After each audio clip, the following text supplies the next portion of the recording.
An old black man in a suit steps out of a brand new Mercedes, and seconds later, a cop has him in handcuffs, in front of his own building, in front of his grandson. The officer calls in a stolen vehicle, refuses to check the papers, and drags him away while the whole town watches and whispers. But what that cop doesn't know is this. The suspect he just arrested isn't a thief, so who made the fake call? And why are they trying so hard to destroy this man's life? Before we go any further, comment where in the world you are watching from and make sure to subscribe, because tomorrow's story is one you don't want to miss. Step away from the vehicle and put your hands where I can see them. The words hit Clarence Marshall like a bullet. He froze. His fingers were still wrapped around the door handle of the brand new silver Mercedes. The afternoon sun was warm on his face. Birds were singing in the trees nearby. Everything seemed normal.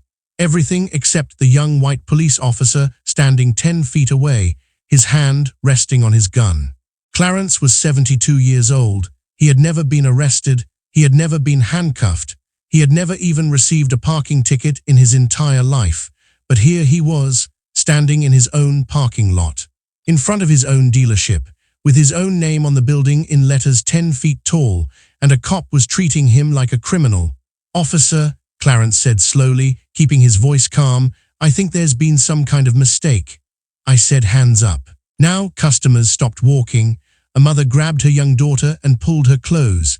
Salespeople inside the showroom pressed their faces against the glass. Everyone was watching. Everyone was staring. And Clarence Marshall, the man who had built this business from nothing, the man who had employed half the families in this town, the man who had never hurt anyone in his entire life, that man was being treated like a thief. To understand what happened that afternoon, you need to know who Clarence Marshall really was, not who the cop thought he was, not the story that would spread through town like poison. The real man, the whole man. Clarence was born in Maplewood, Georgia, in 1952. Back then, the town was divided by more than just streets. There were places black people could go and places they could not. There were doors that opened for white folks and stayed locked for everyone else. His father, James Marshall, was a mechanic. He worked at a small garage on the edge of town, fixing cars for anyone who needed help. White customers, black customers, it did not matter to James. He treated everyone with respect. He worked hard. He never complained. Every night, James would come home with grease under his fingernails and exhaustion in his bones. But before he went to bed, he would sit at the kitchen table and pull out a small notebook. Inside that notebook, he kept track of every penny he saved. Young Clarence would watch him from the doorway.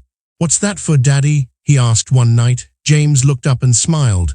"This is for you, son. Someday you're gonna own something. Something with your name on it. Something nobody can take away." It took James Marshall 31 years to save enough money. He worked double shifts. He skipped meals. He wore the same clothes until they fell apart. And he put every extra dollar into that notebook. He died 3 months before Clarence opened his first car lot, but James left behind 2 things. The first was a dream. The second was a gold pocket watch. The watch was old. The glass was scratched and cloudy. The gold was faded in some spots, but the mechanism inside still worked perfectly. James had carried that watch every single day of his working life. He checked it before every job. He wound it every night before bed. Now Clarence carried it. Every morning when he got dressed, he slipped that watch into his jacket pocket. Every handshake, every sale, every important moment, that watch was with him. And it was with him now, pressing against his chest, as the police officer ordered him to raise his hands. Clarence started Marshall Motors in 1984 with 5 used cars on a dusty lot. He had no showroom, no office. Just a folding table, a metal chair, and a dream. People laughed at him. A black man selling cars in Maplewood, it would never work. The banks refused to give him loans. The newspapers refused to run his advertisements. Other dealers tried to run him out of business, but Clarence kept going.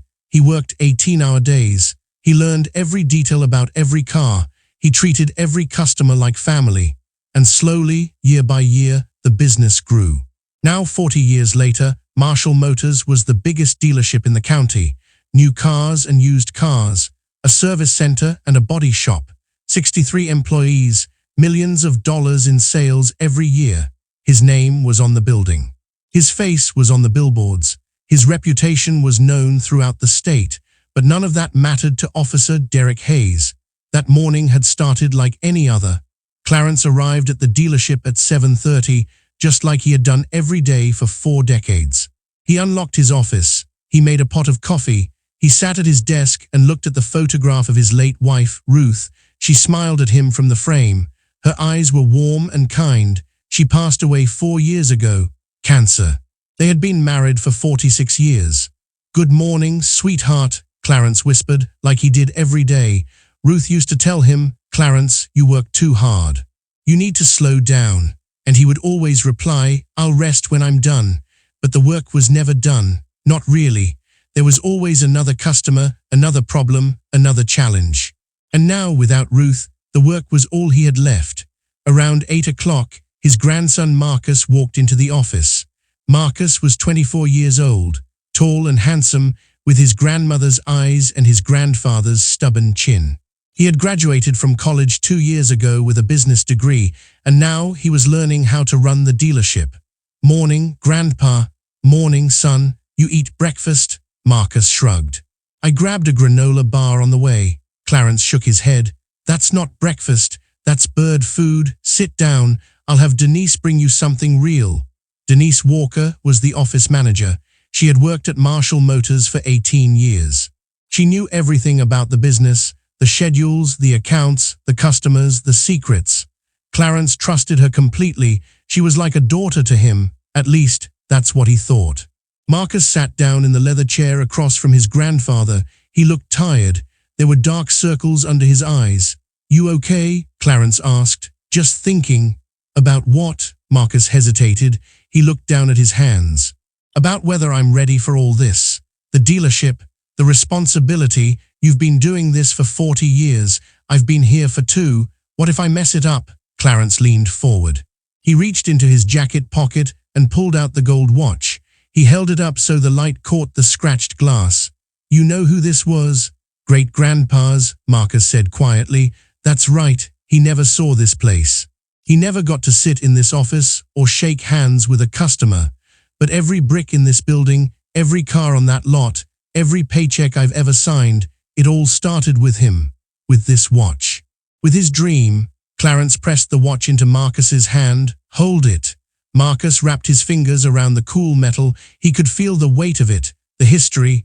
"One day," Clarence said, "this watch will be yours, and you'll understand.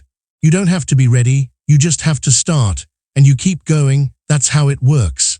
Marcus nodded slowly, but Clarence could see the doubt still lingering in his eyes. It was the same doubt Clarence had felt at 24, the same fear. The same question, "Am I enough?" He took the watch back and slipped it into his pocket. "Now go get some real food. We've got work to do." By noon, the dealership was buzzing with activity. Families walked through the showroom, looking at shiny new cars. Children pressed their noses against the windows. Salespeople in pressed suits smiled and shook hands. In the service center, mechanics worked on cars while customers waited in the comfortable lounge. Clarence liked to walk the lot every day. He called it his inspection. He would stop at each car, check the price stickers, make sure everything was clean and perfect.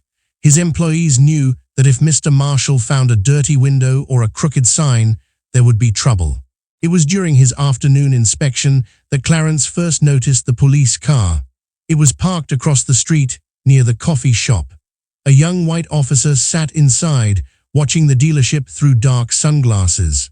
Clarence didn't recognize him. That was strange. He knew most of the police officers in Maplewood. Many of them had bought cars from him over the years.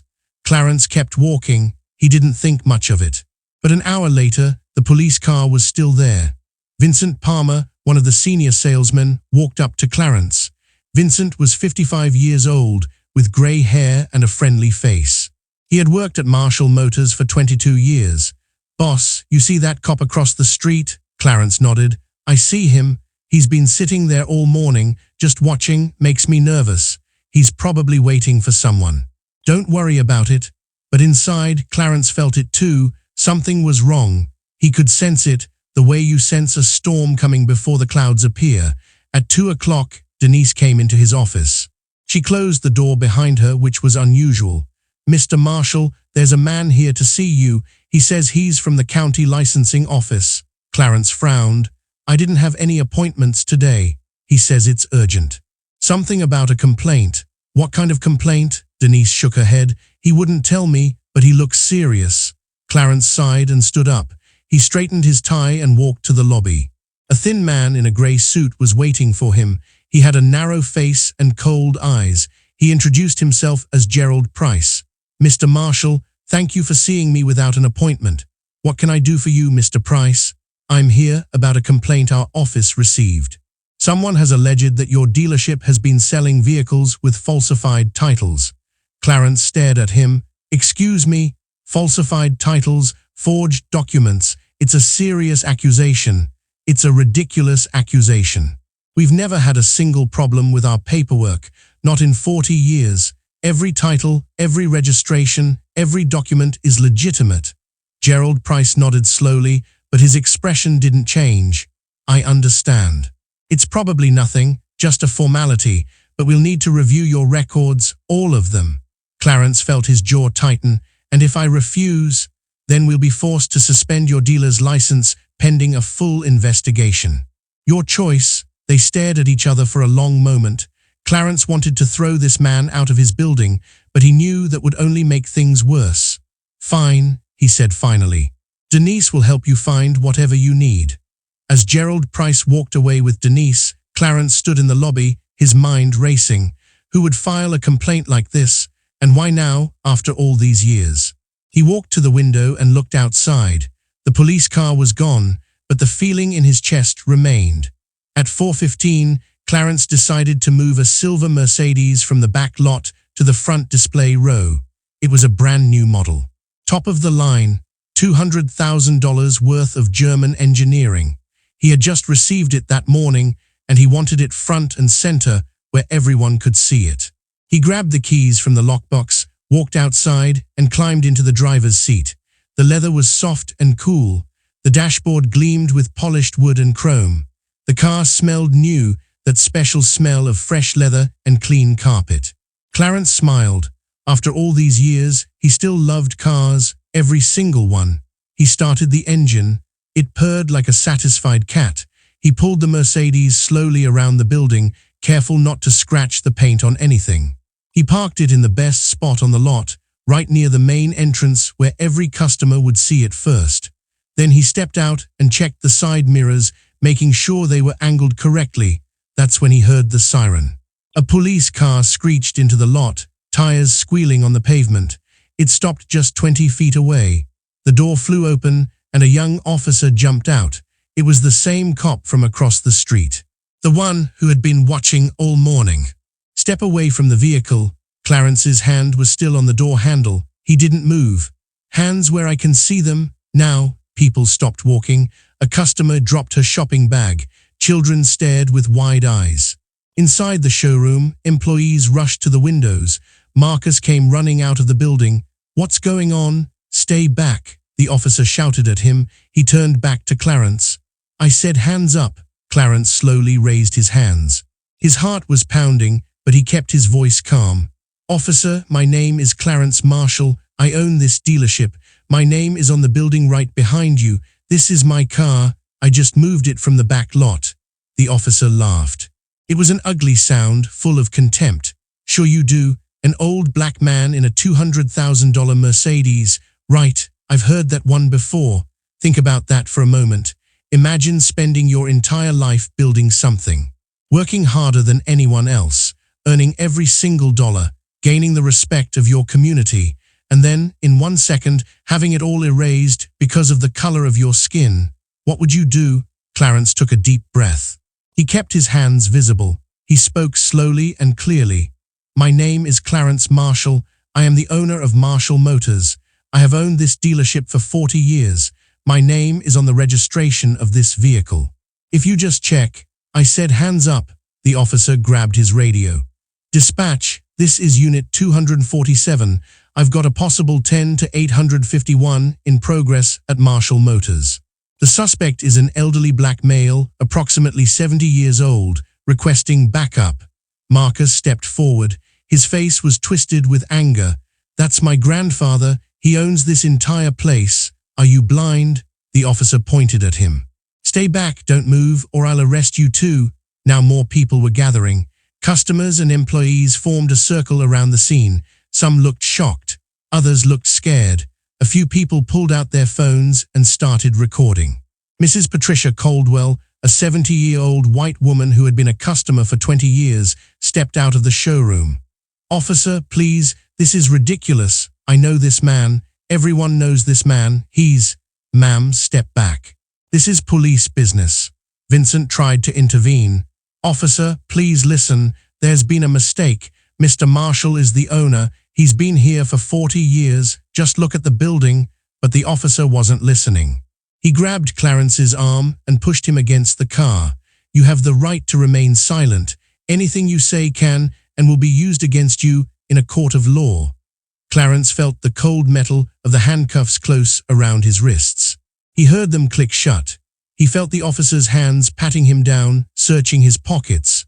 And then, in front of his employees, in front of his customers, in front of his grandson, Clarence Marshall was placed in the back of a police car like a common criminal. The last thing he saw before the door closed was Marcus's face. The boy looked lost, broken, like everything he believed in had just been destroyed. The police car pulled away from the lot. Clarence sat in the back seat, his hands cuffed behind him, staring out the window. He watched his dealership get smaller and smaller until it disappeared around a corner. He saw people standing on the sidewalk, pointing and whispering. He saw the shocked faces of strangers who had just witnessed an elderly black man being arrested in broad daylight. At the station, they put him in a small grey room with a metal table and 2 chairs. The walls were bare. The light above flickered slightly. It smelled like sweat and fear, the smell of 1,000 other people who had sat in this same room. Officer Derek Hayes walked in. He dropped a folder on the table and sat down across from Clarence. So, he said, leaning back in his chair, you want to tell me where you really got that car? Clarence looked at him calmly. I told you, I own it. I own the dealership. My name is on everything. Hayes smiled. It was not a friendly smile. That's a nice story, but we got a tip this morning. Someone reported a car being stolen from Marshall Motors. The description matched that silver Mercedes exactly. And when I showed up, there you were driving it. A tip from who? Anonymous. Anonymous. Clarence shook his head slowly. So someone made a phone call, told you a lie, and you didn't even bother to check before you arrested me in front of 50 people. Hayes shrugged. I'm checking now. My name is on the registration. My name is on the building. I've owned that dealership for 40 years. I know Chief Patterson personally. He's bought his last 3 cars from me. Something flickered in Hayes's eyes. Doubt. Maybe even worry. Chief's busy. Then make him unbusy. They stared at each other across the table. The silence stretched out like a rubber band, tight and ready to snap. Finally, Hayes stood up and left the room. 30 minutes passed. Then an hour. Clarence sat alone in that cold room, his wrists aching from the handcuffs, his heart heavy with humiliation. He thought about Ruth. What would she say if she could see him now? She would probably tell him to stay calm, to trust that the truth would come out, to have faith. But faith was hard to hold on to when you were sitting in a police station, treated like a criminal for no reason except the color of your skin. The door opened. This time it wasn't Hayes. It was Chief Robert Patterson.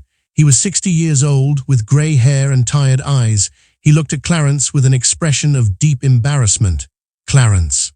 I am so sorry. Hello, Robert. The chief walked over and personally unlocked the handcuffs. Hayes is new. He transferred from up north a few months ago. He didn't know who you were. He didn't ask, Clarence said quietly. He saw an old black man in an expensive car, and he decided I must be a thief. He didn't check the registration. He didn't look at the building with my name on it. He just saw what he wanted to see. Patterson nodded slowly. He had no defense. You're free to go. I'll personally drive you back to your dealership. Clarence rubbed his wrists where the handcuffs had left red marks. What about the anonymous tip? Someone made a false report. We are looking into it. You'll forgive me if I don't have much faith in that. Patterson had no answer. As they drove back to the dealership, Clarence stared out the window. The streets looked the same as always. The trees, the houses, the shops, everything normal. But something had changed inside him. He thought about what Marcus had said that morning. Am I ready for all this? Now Clarence wondered the same thing. After 40 years, was he still fighting the same battles? Would it ever end? The news spread through Maplewood like wildfire. By the next morning, everyone in town knew what had happened. The story was on the local news. It was all over social media. People were talking about it in coffee shops and grocery stores and church parking lots, but not everyone was telling the same story. Did you hear about Clarence Marshall, the car dealer? What happened? He got arrested for stealing a car from his own dealership. That's what they're saying, but you never know. Where there's smoke, there's fire. That's how rumors work. They twist the truth. They add little details that aren't real. They turn victims into suspects and heroes into villains. At the dealership, Marcus was trying to hold things together, but it wasn't easy. Customers were calling to cancel their orders. We'll wait and see what happens, they said. A few longtime clients said they wanted to think about their purchases before making a final decision. Even some of the employees seemed nervous and uncertain. Clarence sat in his office, staring at the wall. He hadn't slept. Every time he closed his eyes, he saw the handcuffs. He heard the click of metal. He felt the humiliation washing over him again and again. Vincent knocked on the door. Mr. Marshall, there are reporters outside. They want a statement. Tell them no comment. They're not leaving. There must be a dozen of them now, TV cameras and everything. Clarence sighed. He stood up and walked to the window. 3 news vans were parked in the customer lot. Reporters stood in front of cameras, talking and pointing at the building. Photographers snapped pictures of the dealership sign. In some ways, this was good. The story was getting attention. Maybe it would force the police to investigate properly. Maybe the truth would come out. But in other ways, it was dangerous, because the more attention you get, the more enemies you make. And Clarence was starting to realize that he had enemies he didn't even know about. That afternoon, something unexpected happened. Mrs. Patricia Caldwell came to the dealership. She walked through the crowd of reporters without saying a word to them. She marched straight into Clarence's office and sat down in the leather chair across from his desk. "Clarence," she said, "I saw what happened yesterday. I was there. And I want you to know that I'm on your side." Clarence looked at her carefully. Patricia Caldwell was one of the most powerful people in Maplewood. Her late husband had been a state senator. She sat on the boards of 3 charities and the local hospital. She had connections everywhere. When she spoke, people listened. "Why would you want to help me?" Clarence asked. "Because it's right," she said simply. "And because I remember something you probably forgot. 30 years ago, my husband died suddenly. I was a widow with 2 young children and no idea how to handle money. Every car dealer in town tried to cheat me. They saw a vulnerable woman and they tried to take advantage." She paused, her eyes growing soft with memory. "But not you. You sat down with me. You explained everything. You gave me a fair price on a reliable car. And when I couldn't afford the full payment right away, you worked out a plan that I could manage. You treated me with respect when no one else did. I never forgot that, Clarence, and I'm not going to abandon you now." For the first time since the arrest, Clarence felt something loosen in his chest, a small ray of hope. "Thank you, Patricia. Don't thank me yet. We've got work to do. I'm going to call every person I know, the mayor, the city council, the newspaper editors. By the time I'm done, everyone in Georgia is going to know what really happened." She stood up and walked out, her heels clicking on the floor. Clarence watched her go. Maybe there was hope after all, but hope is a fragile thing, and it can shatter in an instant. 3 days later, Clarence received a phone call that changed everything. It was Chief Patterson. "Clarence, I need to tell you something. We traced the anonymous tip, the call that led to your arrest." Clarence's hand tightened on the phone. "Who was it?" Patterson hesitated. "I can't give you the name. That's confidential. But I can tell you one thing. The call came from inside your dealership." Silence. "Inside?" Clarence whispered. Someone who works for you made that call. They described the car. They described you. They gave us the exact time you would be moving the vehicle. It was deliberate, Clarence. Someone set you up. The room seemed to spin. Clarence grabbed the edge of his desk to steady himself. Can you tell me anything else? Was it a man or a woman? Long pause. Then quietly, a woman. The line went dead. Clarence sat at his desk for a long time staring at the phone. A woman from inside the dealership. Someone who knew his schedule. Someone who knew about Mercedes. Someone who hated him enough to try to destroy him. His mind raced through all the women who worked for him. Receptionists, salespeople, accountants, service advisors, the cleaning crew. And then there was Denise. No, it couldn't be. She had worked for him for 18 years. She was like family. He trusted her with everything, his schedule, his accounts, his secrets. But then he remembered her face on the day of the arrest. She had been standing at the window watching, and her expression had been strange, not shocked, not outraged, just watching, like she was waiting for something to happen. Could it really be her? The question tore at him. How do you accuse someone you've trusted for almost 2 decades? What if you're wrong? You destroy a relationship that can never be repaired. But what if you're right? I want to ask you something. Have you ever looked at someone you trusted completely and suddenly wondered if you really knew them at all? That moment when doubt creeps in like poison and you can't tell if you're being paranoid or if your instincts are trying to save you. It's one of the loneliest feelings in the world. That night, Clarence did something he hadn't done in years. He went to Mount Zion Church. He sat in the back pew, alone in the darkness. The only light came from candles near the altar. Shadows danced on the walls. The silence was thick and heavy. He thought about Ruth. She used to sit beside him in this very pew every Sunday. She would hold his hand during the prayers and sing the hymns in her sweet, clear voice. I miss you, he whispered into the darkness.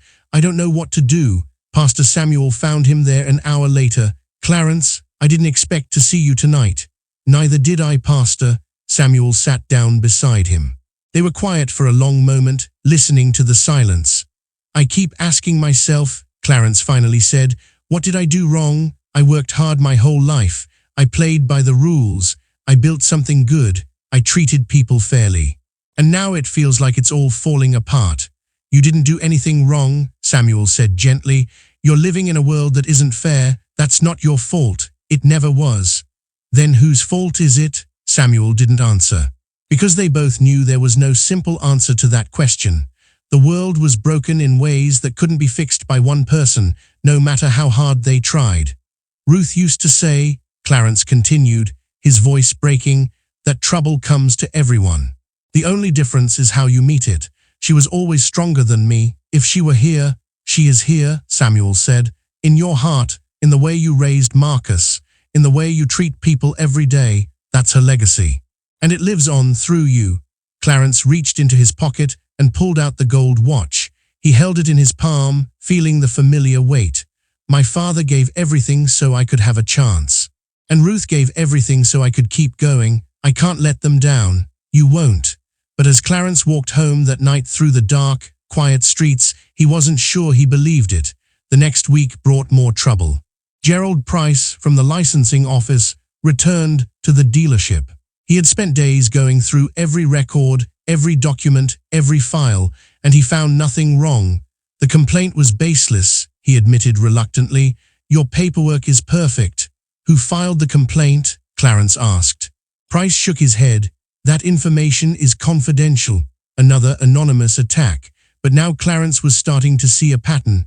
First, the fake call about the stolen car, then the false complaint about the titles. Someone was targeting him systematically, trying to destroy his business piece by piece. He decided to set a trap. He called Denise into his office and closed the door. I need to tell you something confidential, he said. I'm planning to move a large sum of money from the business account to a new investment. The transfer will happen on Friday at exactly noon. He gave her all the details, the amount, the bank, the timing. He watched her face carefully as he spoke. She nodded professionally.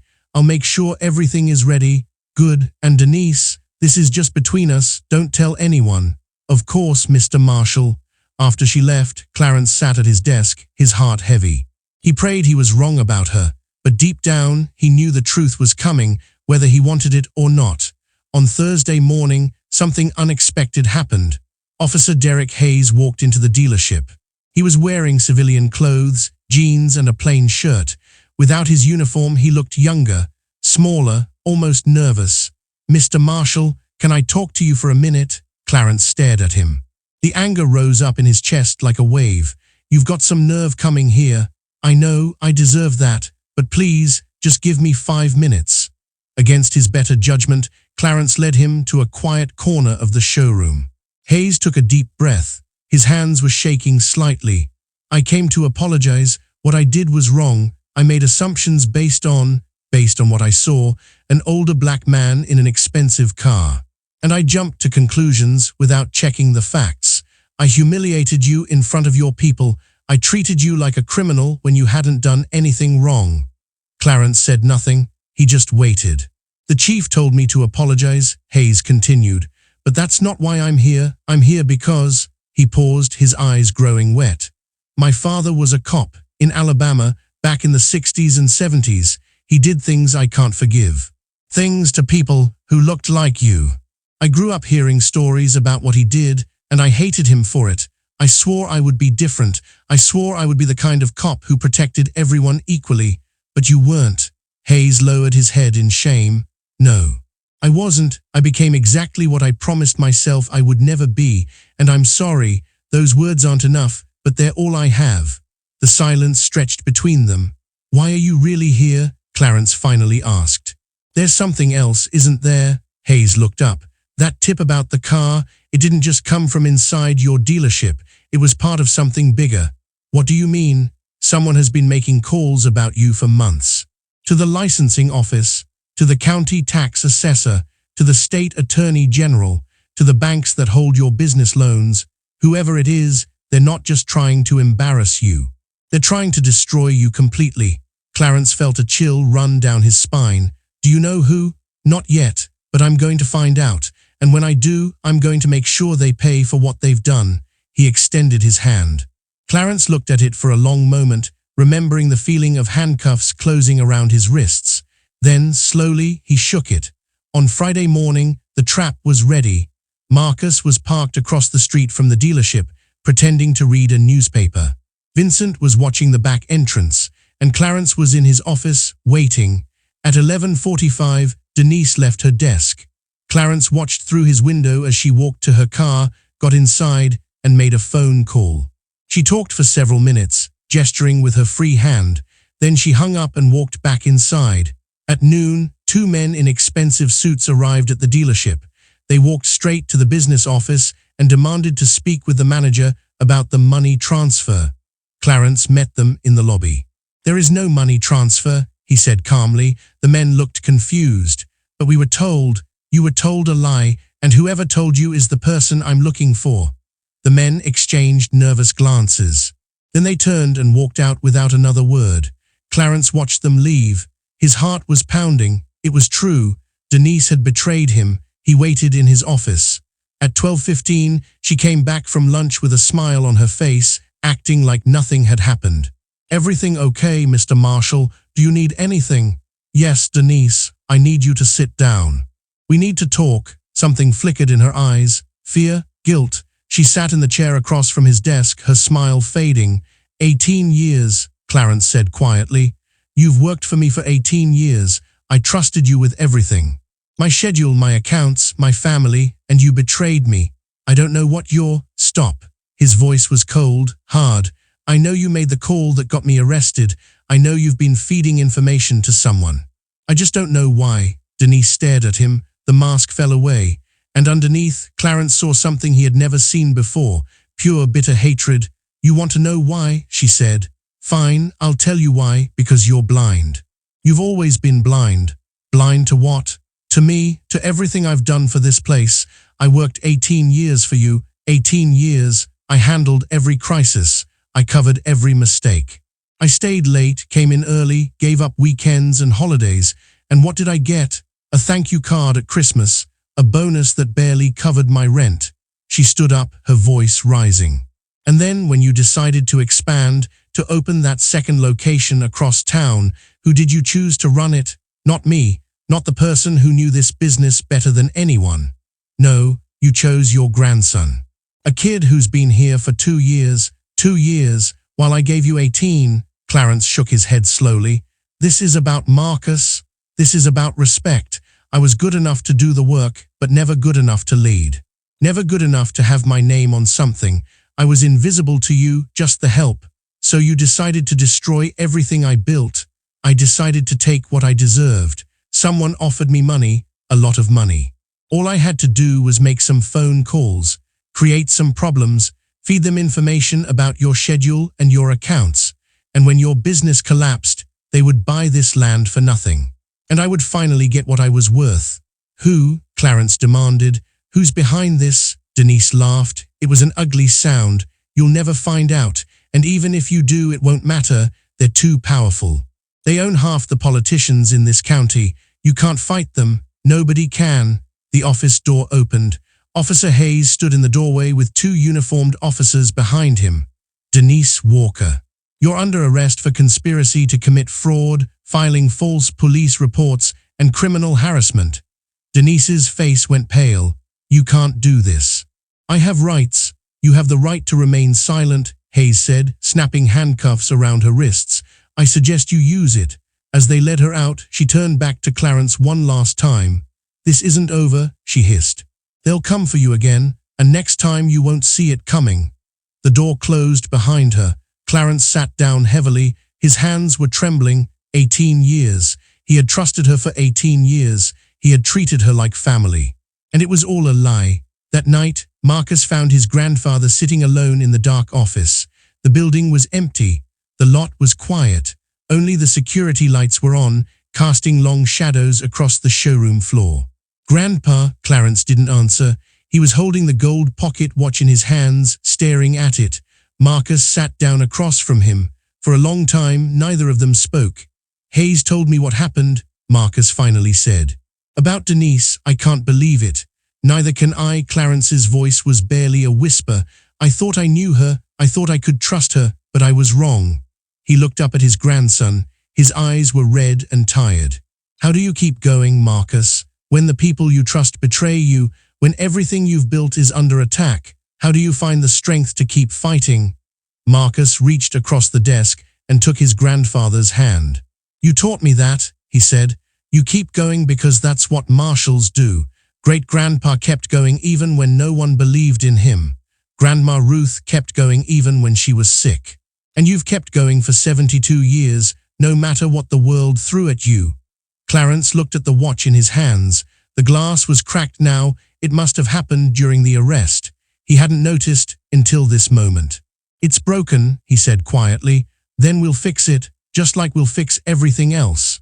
Clarence closed his eyes. He thought about his father saving pennies for 30 years. He thought about Ruth singing hymns in the church pew. He thought about every obstacle he had ever overcome, every enemy he had ever faced, every time someone had told him he couldn't succeed. And he made a decision. We're not going to just defend ourselves, he said, opening his eyes. We're going to fight back. We're going to find out who's behind this, and we're going to make sure they never hurt anyone again. Marcus nodded. How, I don't know yet, but we'll figure it out. Together, he set the broken watch on the desk between them. This watch reminds me where I came from. It reminds me of what my father sacrificed. But it's not the watch that matters. It's what it represents. Persistence, faith. Never giving up. He looked at Marcus. Are you with me? Always. Over the next 2 weeks, Clarence and Marcus gathered evidence. Officer Hayes helped them behind the scenes. He pulled phone records. He traced bank transfers. He interviewed people who had been approached by the same mysterious offers. Slowly, a picture began to emerge. The person behind the attacks was a real estate developer named Gregory Harmon. He was 63 years old, wealthy, and well-connected. He owned shopping centers and office buildings throughout Georgia, and he wanted the land where Marshall Motors sat. For years, Harmon had been buying up property all around the dealership. He had offers from major retail chains who wanted to build a massive shopping complex in Maplewood. But there was one problem. Clarence Marshall refused to sell.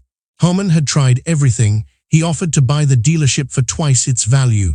Clarence said no. He offered 3 times its value. Clarence still said no. This land wasn't for sale. It had his name on it. So Harmon decided to destroy him instead. He paid Denise to feed him information. He paid Gerald Price at the licensing office to harass Clarence with fake complaints. He had connections to city officials who could make life difficult for any business owner.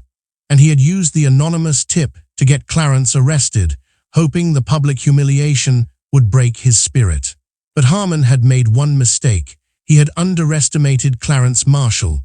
Patricia Caldwell used her connections to arrange a special town hall meeting. The mayor, the city council, and the police chief would all be there. And so would the media. "This is your chance," she told Clarence. "Tell your story, show everyone what really happened, and name names. If I accuse Gregory Harmon publicly, he'll sue me for everything I have. He might try. But with the evidence we've gathered, he won't get far, and once the public knows the truth, his reputation will be finished." Clarence thought about it. It was a risk, a huge risk. But he had been playing it safe his whole life, and where had that gotten him? "All right," he said, "let's do it." The night of the town hall meeting, the community center was packed. Every seat was taken. People stood against the walls and crowded into the aisles. News cameras lined the back of the room. The air was thick with tension and anticipation.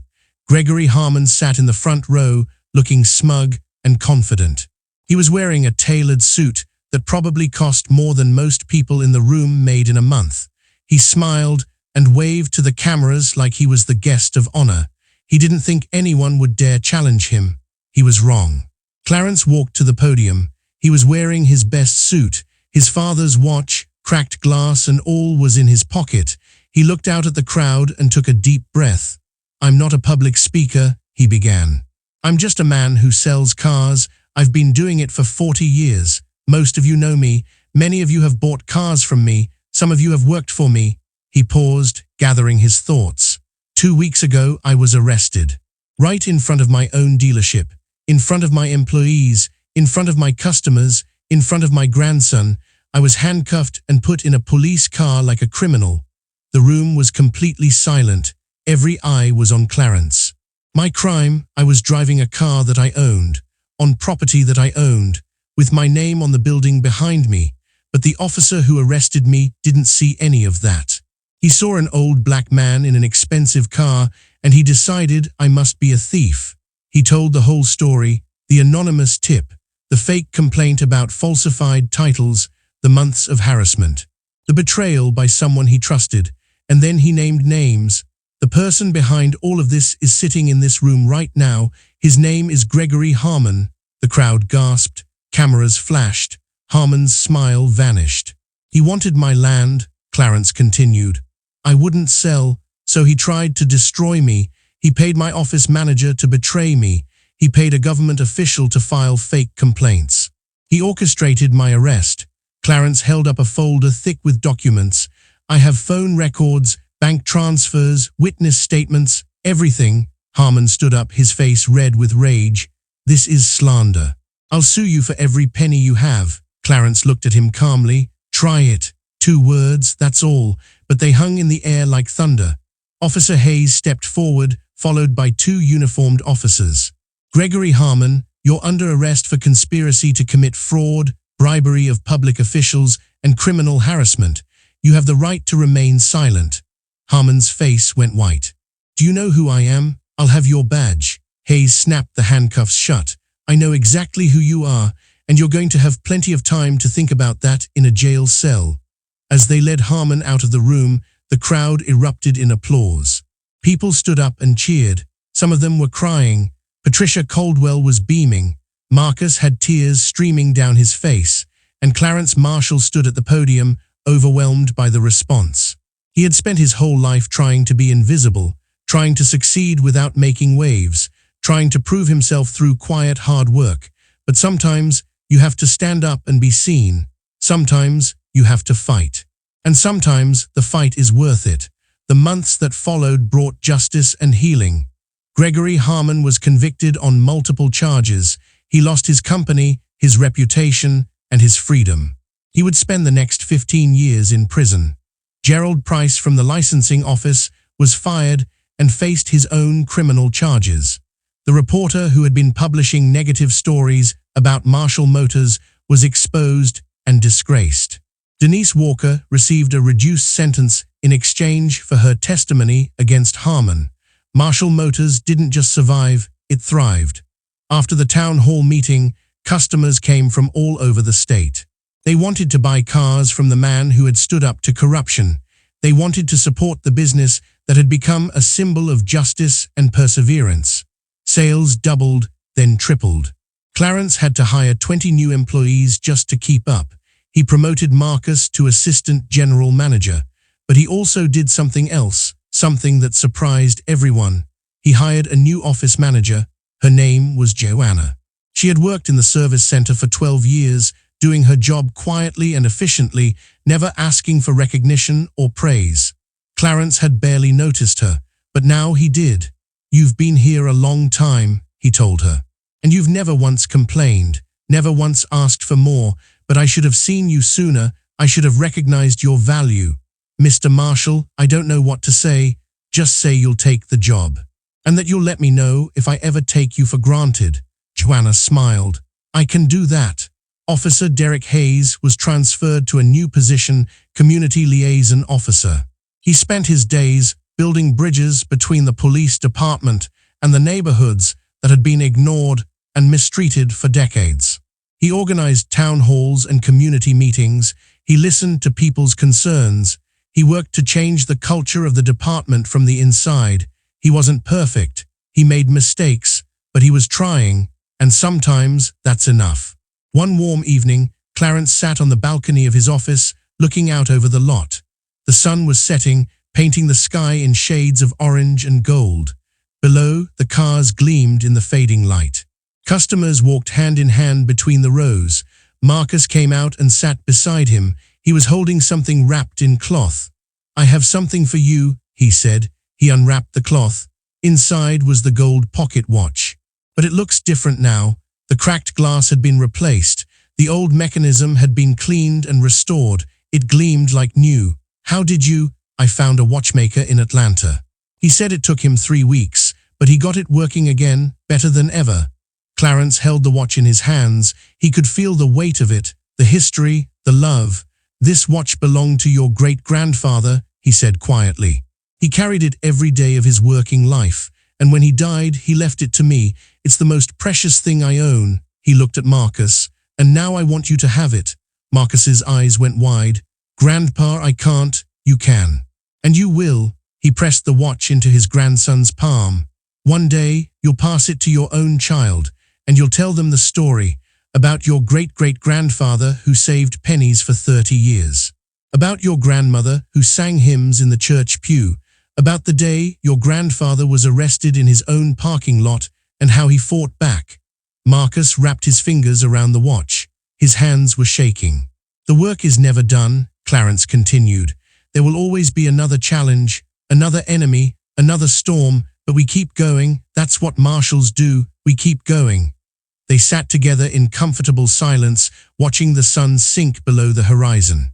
The dealership would face new challenges in the years ahead. New problems, new enemies, that was life. But tonight, at this moment, everything was right. Clarence thought about what the cop had said that day in the parking lot. Step away from the vehicle. He had been judged, humiliated, handcuffed, and nearly broken. But he was still here, still standing, still fighting, and he will be here tomorrow, and the day after that, and the day after that. Because some things are worth fighting for. Some legacies are worth protecting. And some storms, no matter how fierce they seem, cannot destroy what's built on a foundation of love. Before we end this story, I want to ask you something. What would you have done in Clarence's shoes? When that officer told you to step away from your own car, on your own property, would you have stayed calm? Would you have fought back? Would you have given up? And what do you think Clarence's father would say if he could see what his son built? That man who saved pennies for 30 years, never knowing if his dream would come true, I think he would be proud, not just of the dealership, but of the man his son became. A man who faced injustice and didn't break. A man who was betrayed and didn't become bitter.